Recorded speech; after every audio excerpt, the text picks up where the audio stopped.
Trời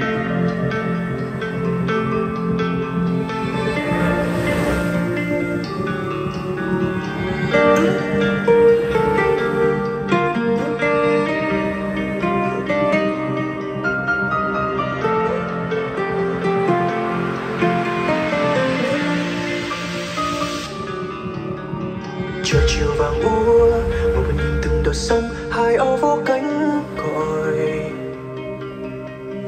Người về xa xăm, cuộc tình xanh sao, bờ mi xót xa. Rồi từng ngày qua, từng giọt sầu là lời ca mà anh đã hát cho em.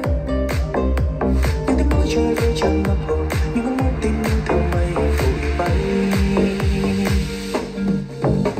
Có những lúc anh mơ được gặp lại em lúc ban đầu, có những lúc cũng chưa nghe tình những giấc mơ qua. Nếu đã lỡ vội vàng ngàn đời em không quay về đấy, vẫn nhớ mãi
một hình bóng xa vời.